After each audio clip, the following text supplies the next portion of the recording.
The first thing I remember is how ordinary the morning felt. There was sunlight across my kitchen table, thin and gold, catching the steam from my coffee. My phone buzzed against the wood, vibrating in short, polite bursts. I almost let it go to voicemail. It was a Tuesday. Nothing urgent ever happens on Tuesdays. But the caller ID made me pause. It was Daniel Harper, my banker of 12 years. Daniel never called unless something required a signature, and even then it was usually an assistant. He was a careful man, calm, precise, the kind of person who triple-checked routing numbers and remembered your dog's name. I answered with a half-smile in my voice. "Daniel, everything okay?" There was a breath on the other end. Not panic, not alarm, just restraint. "I hope so," he said. "I need to ask you something directly. Did you authorize the sale of your beach house?" The question didn't land all at once. It drifted through the air like something abstract, like a hypothetical. "My what?" I said lightly. "No." He didn't laugh. Silence has weight when it's held by someone who doesn't scare easily. "There's a wire transfer request pending," he said carefully. "Proceeds from the sale of your property in Seabrook Cove. The closing documents were submitted yesterday." The sunlight across my table suddenly felt harsh. My kitchen's solid, familiar shifted into something fragile. "That's not possible," I said. Daniel did not argue. He did not reassure. He said the words that changed everything. "That's what I thought." In the space between his sentences, something cracked open inside me. Confusion first, then disbelief, and beneath both of those, fear. Because you don't ask that kind of question unless something has already moved. He explained slowly. The documents looked legitimate at first glance. Digital notarization. Seller's signature matching the one on file. Wire instructions routing the net proceeds into an external account. "They're requesting expedited processing," he added, "which is why I called you directly." I stood from my chair without remembering to do so. My heart was steady, but my hands were not. "I didn't sell it," I said again, more firmly now. "I haven't even spoken to a realtor." "I understand," he replied, "and I haven't processed anything. I flagged it the moment it came across my desk." Trust versus speed, caution versus convenience. In another bank, another relationship, that wire might already have been gone. "How far has it gone?" I asked. "The closing is listed as completed," he said, "but the funds haven't been released. Not yet." Not yet. Two words that felt like both a warning and a gift. After I hung up, I stood in the middle of my kitchen and stared at nothing. The refrigerator hummed. A car passed outside. The world was still perfectly intact. Except it was. My beach house. The place I bought when my marriage ended. The place I told myself I would never lose. I could see it in my mind the way you see something you love, without effort. The gray shingles faded by salt air. The wraparound porch that creaked under bare feet. The windows that faced east so the sunrise spilled straight into the living room. I bought that house with money I earned after starting over at 42. After signing divorce papers that left me with less than half of what I thought I had. After rebuilding my credit line by line. It wasn't just property. It was proof. Proof that I could survive betrayal. Proof that stability could be rebuilt brick by brick. And now someone was telling me it had been sold. I called my sister first. "Congratulations," she said before I could speak. "I didn't know you were finally letting it go." The words hit like cold water. "What are you talking about?" "Oh," she paused. "I saw it online, closed yesterday. I figured you didn't want to make a big announcement." The room tilted. "It hasn't been sold," I said. Silence again, this time not professional, personal. "Well," she said slowly, "someone thinks it has." That was when disbelief gave way to something sharper. Someone thinks it has. Someone had signed papers in my name, listed my house, closed a sale. The security I believed I'd built, solid paperwork, early tax payments, organized files, suddenly felt paper thin. I drove to my home office and opened the fireproof safe where I kept every document tied to that house. The deed, the mortgage payoff letter, insurance declarations, property tax receipts stamped paid in red. Everything was there. Neat, precise, unmoved. My life had been built on diligence. I paid taxes before they were due. I updated beneficiaries. I used two-factor authentication before it was fashionable. And yet somewhere in the background, unseen, someone had constructed a parallel version of my life convincing enough to sell a piece of it. Daniel called again within the hour. "I've contacted the title company listed in the documents," he said. "They confirm a closing occurred." My stomach dropped. Confirm how? They have notarized paperwork and a recorded deed transfer. Recorded, which meant it had been filed, which meant the county records might already show my house in someone else's name. Security versus vulnerability. Ownership versus theft. I felt the line between them thinning. "Send me everything," I said. When the email arrived, I opened the attachment with hands that no longer felt like mine. There was my name. There was my signature. But it wasn't mine. It was close enough to pass a glance, close enough for a screen, close enough for someone who wanted to believe it. The sale price was below market value. Not outrageously so, just enough to move quickly. Expedited closing. Wire transfer instructions, directing funds to an account at a bank I had never used. The account holder's name was mine. Except it was. A middle initial added. A slight variation in spelling. Precision in deception. "This is fraud," I whispered. "Yes," Daniel said. "It appears so." Appears. Even now, everything was framed in professional caution.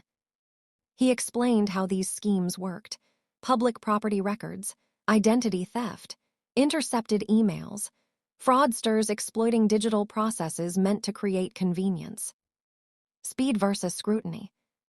They rely on momentum, he said. They rely on people not calling. "You called," I said. "I did," he replied. And in that simple exchange, I understood something profound. Integrity still existed. Somewhere between policy and pressure, a person chose caution over convenience. But gratitude did not cancel fear. Because if the closing was real, then someone had walked through a process, signed documents, met with a notary, presented identification. Someone had impersonated me convincingly enough to convince professionals.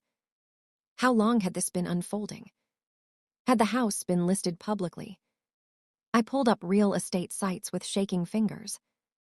There it was. 3 weeks ago. Charming coastal retreat. Under contract within 6 days. Sold yesterday. My breath caught in my throat. While I was living my ordinary life, attending meetings, grocery shopping, paying bills, someone had been orchestrating the quiet disappearance of my property. The house had not just been stolen. It had been staged. I called the real estate brokerage listed on the site. The agent sounded cheerful at first. "Yes, we just closed yesterday. Smooth transaction." "I'm the owner," I said, "and I did not authorize any sale." The cheerfulness evaporated. "That's not possible," she said reflexively. "It is." There was a pause long enough to hold dread. "I'll have to speak with my broker," she said. Of course she would. Because now it wasn't just my world cracking, it was hers. I hung up and leaned against the desk. In my mind, I could see the beach house the way it looked the last time I was there. Curtains open, floors swept, the guest bedroom made up for no one. It had been quiet. Safe. A place where the worst had already happened, and I had survived it. Now it was something else. Evidence. I thought back to when I bought it. The closing had been slow, deliberate. I sat across from a title officer who explained every page. I signed carefully, knowing what it cost me to get there. Back then, ownership felt heavy in my hands. Now it felt like smoke. Daniel called again. "I've placed a hold on any outgoing wires," he said, "but you need to go there." "Go where?" "The property." The word felt strange. "Why?" "In case possession has been transferred. If buyers believe they closed, they may attempt entry." Possession versus title. Paper versus presence. A new kind of fear surfaced. What if someone was already inside?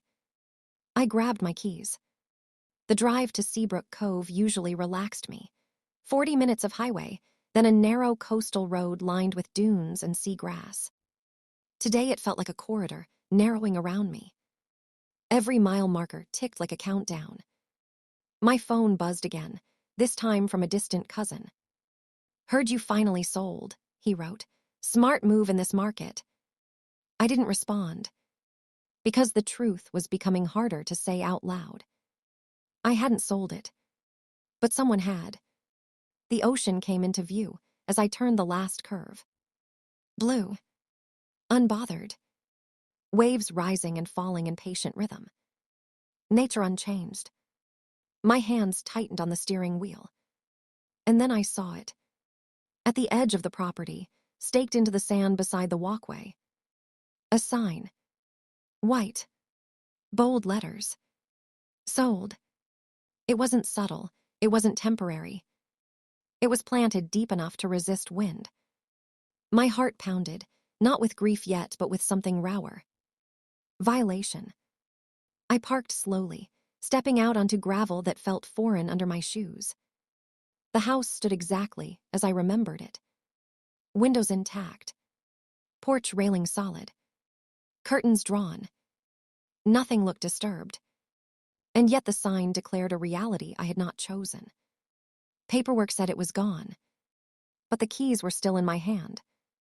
I walked toward the front door, every step thick with disbelief. Ownership versus theft. Truth versus documentation. I unlocked the door. It opened. Inside, the air smelled like salt and wood polish. Familiar. Mine. And still, somewhere in a courthouse file cabinet, a record might say otherwise. I stood in the living room and listened to the quiet. No boxes packed. No furniture removed. No strangers. Just the echo of a question that had fractured my morning. "Did you authorize the sale?" No. But someone had authorized something. And as I stepped back onto the porch, staring at the sign swaying slightly in the ocean breeze, one truth settled cold and clear in my chest. This wasn't a mistake. It was a plan. And if someone had gotten this far, how far were they willing to go? I didn't sleep that night.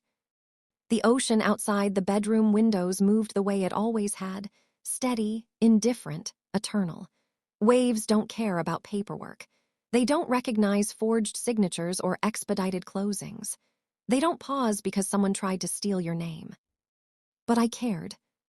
I lay awake in the guest room of my own beach house, listening to the rhythm of water against shore, feeling the quiet press in on me. The house felt the same.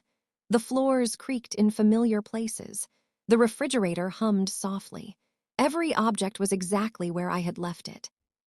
And yet somewhere in a county database, I might no longer be the owner. Paper versus presence. The next morning, I called the title company listed on the closing documents. A woman answered with the kind of professional brightness that belongs to people who believe their systems work. "Harbor Coast Title, how can I help you?" "My name is Evelyn Carter," I said evenly, "and you processed a sale on my property yesterday that I did not authorize." Silence. Then a subtle shift in tone. "I'm sorry, what property?" I gave her the address. Keys clacked on a keyboard. "Yes," she said slowly. "We closed on that property yesterday afternoon. Seller, Evelyn Carter." "That's me," I said, "except it is." The air between us changed. I could almost hear the calculation happening on her end. Policy, liability, disbelief. "Our records show a valid ID," she said carefully. "Digital notarization, remote signing, everything was verified." Verified. The word felt almost mocking. I did not sign anything, I repeated. I have not spoken to your company. I have not listed my property for sale. Another pause. I'll need to escalate this to our compliance officer. Of course she would, because efficiency protects itself first. When the compliance officer called back an hour later, his tone was measured but defensive. We followed protocol, he said. The seller provided identification, completed a video notarization session, and signed electronically through a secure portal. I never did that. We have the recording. Then someone impersonated me. Silence. May I ask, he said cautiously, if you've experienced identity theft before? The implication hung heavy. As if this might be my fault. I pay for identity monitoring, I said. I freeze my credit annually. I have never authorized the sale of my home. He explained the process again. The buyer wired funds into escrow. The deed transfer had been recorded electronically. The funds were scheduled to be disbursed pending bank confirmation. Efficiency versus deception. On paper, it was flawless. In reality, it was theft. I want a copy of everything, I said. The notarization recording, the ID presented, every timestamp. We'll cooperate fully, he said. Cooperate. As if we were equals in this crisis. When the files arrived later that afternoon, I opened them with a steadier hand than I expected. The video began. A woman appeared on screen. She had my hair color, similar build, glasses. But she wasn't me. Her smile was tight, rehearsed. The notary asked standard questions. Confirm your name. Confirm your address. Confirm your intent to sell. Yes, the woman said. Yes. The lie was calm. Professional. Practiced. The ID she held up to the camera bore my name, my birth date, my address. But the photograph was subtly altered, just enough blur to pass a quick glance. Someone had created a parallel version of me. And they had done it well. My phone rang. Daniel. I've spoken to our fraud department, he said. They've frozen the wire transfer on our end, but if escrow releases funds to an external account, recovery becomes harder. How long do we have? Hours, he said, maybe a day. Speed versus scrutiny. Fraud thrives on urgency. We need to file an emergency injunction, he continued. Stop the disbursement legally. I sat at the kitchen table in the beach house, the laptop open in front of me, staring at a woman who looked like me signing away something she had no right to touch. This wasn't random, I said quietly. No, Daniel agreed. Random criminals don't know which properties are owned free and clear. They don't know which owners rarely visit. They don't know who might not notice for weeks. Someone had known. I made a list of everyone who had access to my information over the years. My ex-husband. But no, he had long since moved on, remarried, stable. A former business partner. Unlikely. Then I thought of Jason. 3 years ago, when the beach house needed roof repairs after a storm, Jason had overseen the contractor work. He'd stayed there for 2 weeks while coordinating materials. He had asked for copies of insurance documents, property tax records, even a digital copy of the deed for reference. At the time, it felt efficient. Helpful. Loyalty versus greed. Had I mistaken one for the other? I called him. He answered on the 3rd ring. Hey, he said casually, what's up? Did you sell my house? I asked. Silence. What? My beach house, did you sell it? Of course not, why would you even? Because someone did, I interrupted, and they had my documents. His laugh was sharp. That's insane. Maybe it was.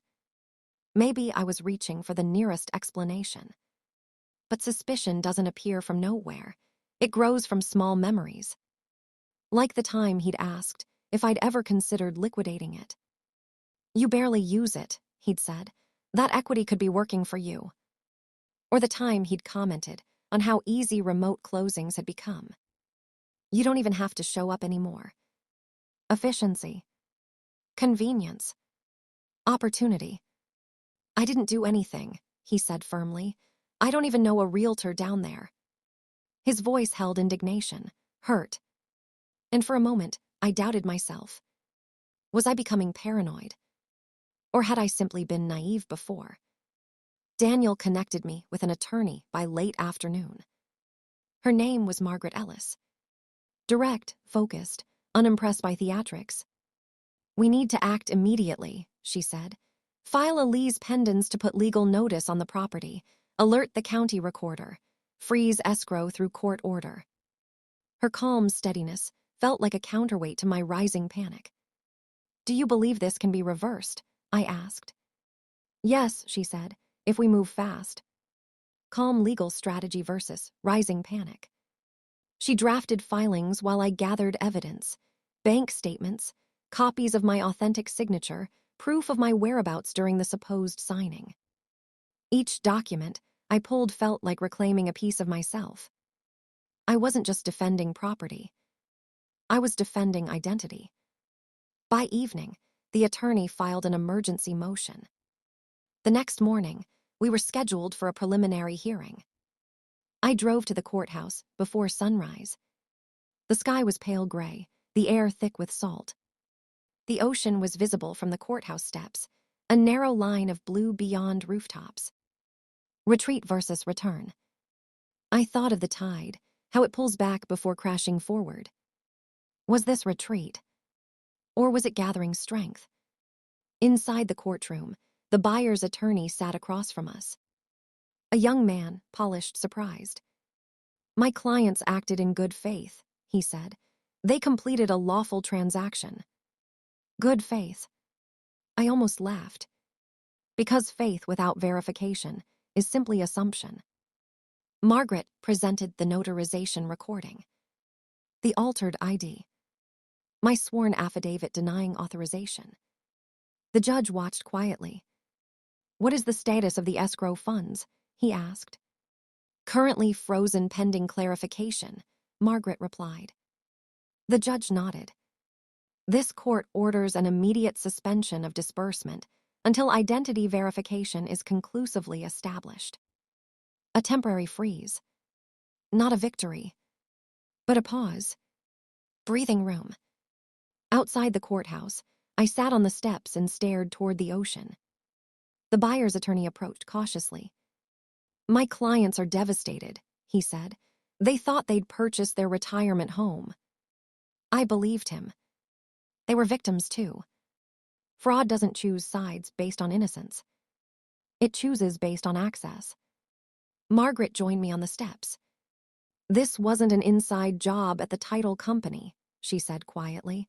The ID was sophisticated.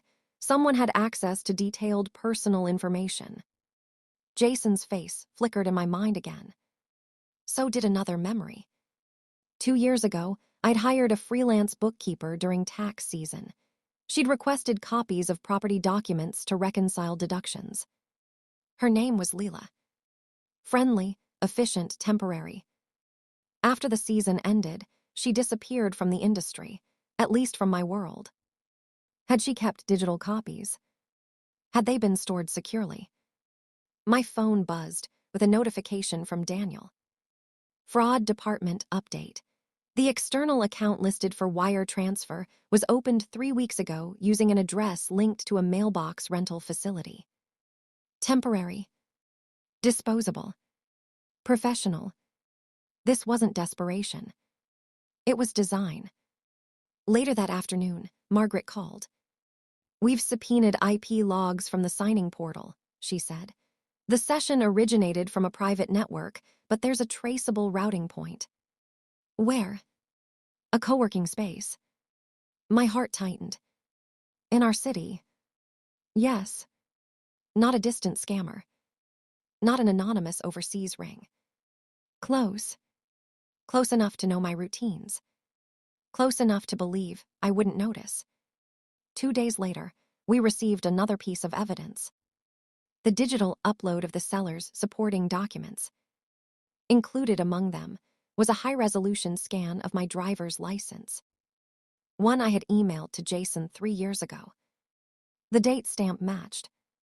Loyalty versus greed. I called him again. This time, I didn't ask. "I know the license came from you," I said. "That proves nothing," he snapped. "You've sent that to dozens of people."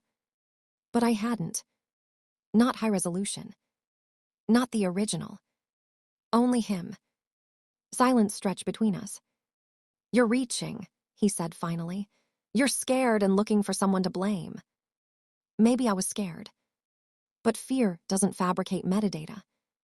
Margaret advised caution. "No direct confrontation," she said. "Let the evidence speak." The co-working space provided surveillance footage from the day of the digital notarization. The woman in the video was visible entering the building and walking beside her. Jason. Not blurred. Not ambiguous. Clear. My breath left me slowly. He had stood next to someone pretending to be me. He had walked into that building knowing what was about to happen. When confronted through formal legal notice, his response was swift. "It was just temporary," he said through his attorney. "We were going to return the funds before she noticed. She doesn't even use the house. It's sitting there." Temporary. As if theft becomes harmless if reversed quickly enough. You don't even use it. As if presence determines worth. "I needed the money," he said. There it was. Greed dressed as justification.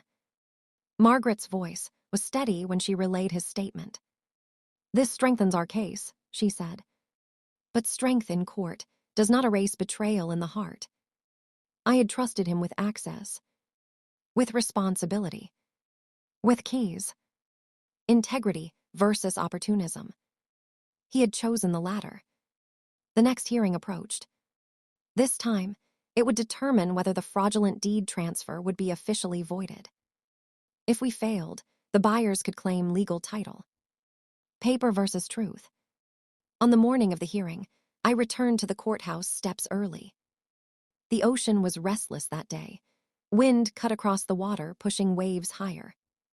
Retreat versus return. Inside, evidence was presented methodically. IP logs. Surveillance footage. Metadata linking the uploaded documents to Jason's personal device. The judge listened without interruption. Jason sat 2 rows back, eyes fixed forward. When asked if he wished to speak, he stood. "I wasn't trying to hurt anyone," he said. "It was a short-term solution. The house was idle. I planned to repay everything." Planned.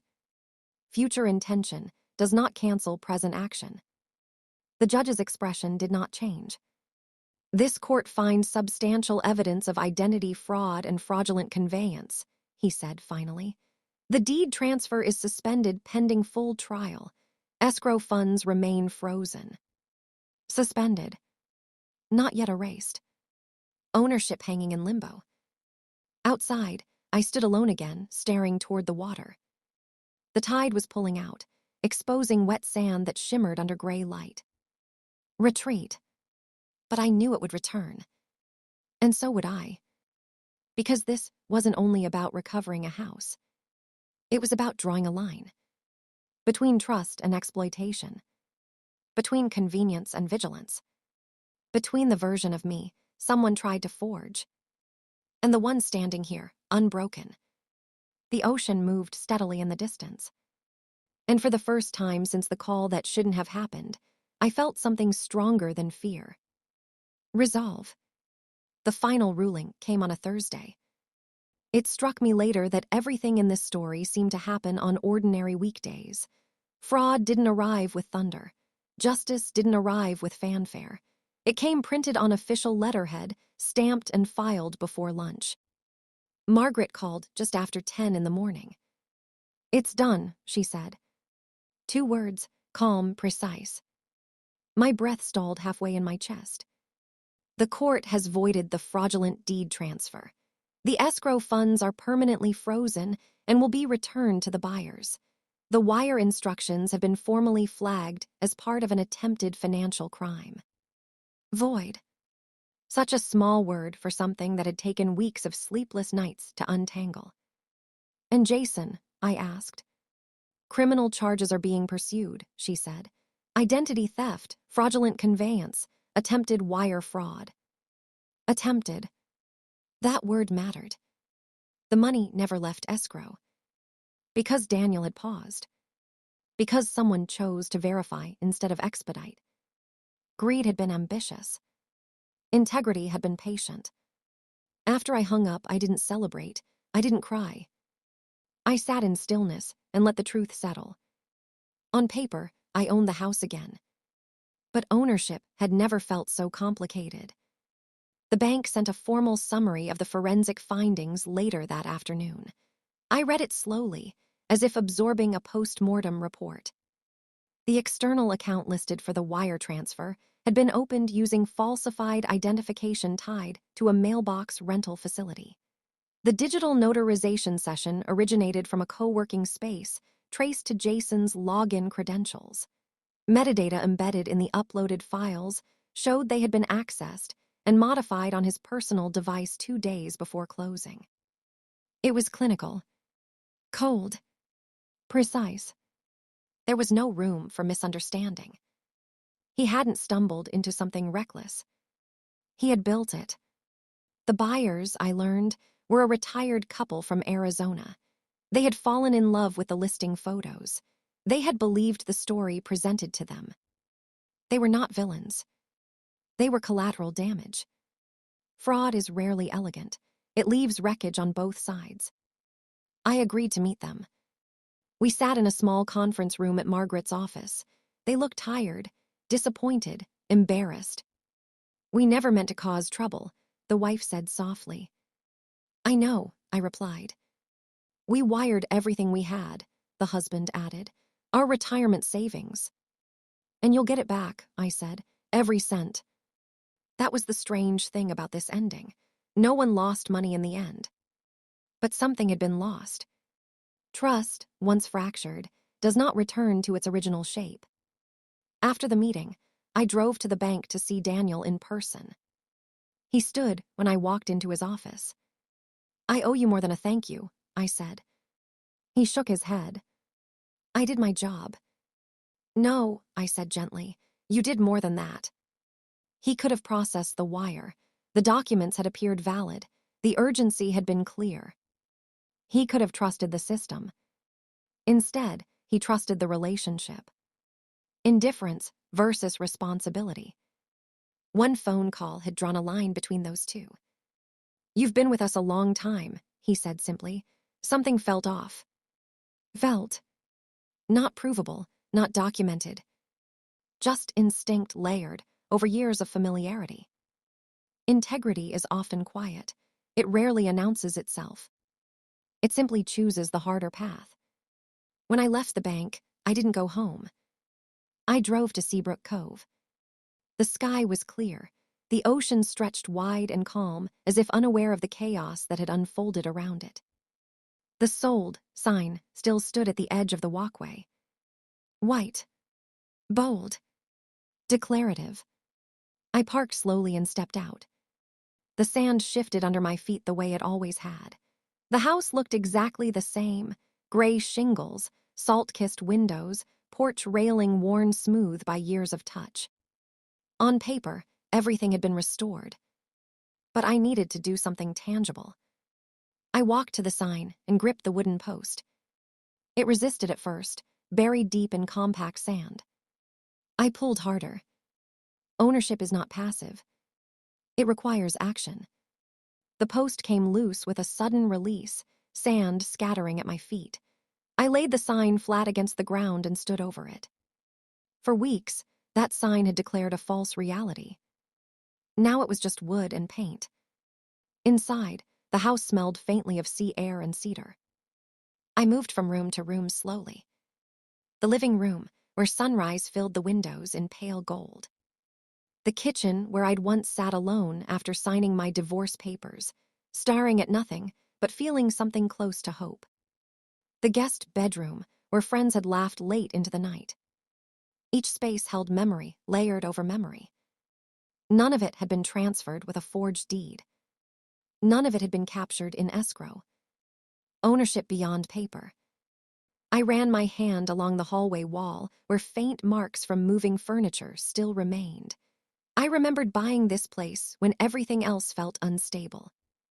My marriage had ended not in fireworks but in erosion. Small betrayals, quiet disappointments, promises softened until they dissolved. When the divorce finalized, I had walked away with less than I expected. But I walked away. And with what remained, I bought this house. Not because it was practical, not because it was strategic, but because it felt like a declaration. I am still here. That had been the message. Years later, someone had tried to rewrite it. To convert resilience into liquidity. To treat stability as idle capital. You don't even use it. Jason's words echoed in my mind. Use. As if worth is measured only in frequency. As if value must constantly perform to justify itself. I stepped onto the porch and looked out at the water. The ocean stretched endlessly, horizon meeting sky in a clean, unwavering line. Vulnerability versus sovereignty. The ocean is vulnerable to storms, yes, but it is also sovereign, answering to no one. The house stood firm against wind and salt, anchored by a foundation poured decades ago. Foundations matter. In construction. In character. In relationships. Jason had mistaken access for entitlement. He had mistaken opportunity for permission. He had mistaken my absence for indifference. But boundaries do not dissolve simply because they are quiet. Margaret called later that week with updates. Plea negotiations are underway, she said. It's likely he'll avoid prison time but face substantial restitution and probation. Will he lose his license? I asked. Yes. Consequences. Not vengeance. Just consequence. There was a time in my life when I might have felt satisfaction at that. But I didn't. I felt something steadier. Clarity. He hadn't been driven by hunger or survival. He had been driven by impatience. He saw equity sitting still and decided motion was owed to him. Greed often disguises itself as efficiency. But efficiency without consent is theft. A week later, I returned to the beach house again, this time with fresh locks in the back of my car. I replaced every one. Front door. Back door. Garage. It wasn't strictly necessary. Jason no longer had legal access. But this was not about legal necessity. It was about psychological sovereignty. Click. Each new lock turned smoothly, firmly. Boundaries reinforced. That evening, I sat on the porch as the sun dipped low over the water. The sky burned orange and pink, waves catching light in fractured reflections. For weeks, this place had felt suspended, caught between records and reality. Now it felt grounded again. Not untouched, but grounded. I thought about all the documents I had guarded so carefully over the years. Tax receipts, insurance policies, scanned IDs. Preparedness had mattered. Documentation had mattered. But so had relationships. If Daniel had not paused, if he had chosen speed over scrutiny, the funds might have vanished before anyone questioned anything. Fraud succeeds in silence. Integrity interrupts. That distinction settled deeply inside me. I had built my life on self-reliance after the divorce. I learned to sign my own checks, manage my own investments, fix my own leaky faucets. Strength through independence. But this experience reminded me of something equally important. Strength through connection. Daniel's call. Margaret's precision. Even the buyer's honesty. Not everyone exploited. Some protected. Some verified. Some stood firm. Indifference versus responsibility. That was the final contrast. Jason had been indifferent to the cost of his plan, indifferent to the buyer's savings, indifferent to my trust. Daniel had been responsible for something he could have ignored. Responsibility carries weight, but it also carries power. As twilight deepened, I walked down the wooden steps to the sand. The tide was coming in. Return. Water reached forward in steady pulses, reclaiming ground it had surrendered earlier. Retreat versus return. There had been moments during this ordeal when I felt stripped of certainty, when I questioned my own memory, my own systems, my own judgment. But standing there, watching the tide rise, I understood something with quiet conviction. Ownership is not just a name on a deed. It is vigilance. It is preparation. It is the courage to question when something feels wrong. It is the willingness to confront betrayal without collapsing into bitterness. It is the discipline to document and the humility to verify. And perhaps most importantly, it is self-trust. The house had been temporarily removed from my name on paper, but it had never left my awareness, never left my vigilance, never left my will to protect it. When I walked back up to the porch, the horizon was a dark silhouette against fading light. The house stood unmoved, the foundation steady, the walls firm. Wind pressed against it and moved on. I placed the removed, sold sign in the back of my car, not as a trophy, not as a reminder of anger, but as evidence of something deeper. A false narrative can look convincing. It can be printed, stamped, filed, but truth, when defended, endures. As night settled over Seabrook Cove, I locked the front door behind me and stood for a moment with the key in my hand. The metal was cool, solid, real. Paper had tried to erase that solidity. Greed had tried to convert it. Opportunity had tried to exploit it. But integrity, quiet, consistent, patient, had held the line. The ocean moved endlessly in the dark, waves breaking and reforming in a rhythm older than any contract. Vulnerability and sovereignty coexisted there, just as they did in me. I turned off the porch light and walked toward my car. The house remained behind me, steady against the night. Not just owned, defended. And this time, I understood something I hadn't before. Ownership is not about what you can sell. It's about what you refuse to surrender.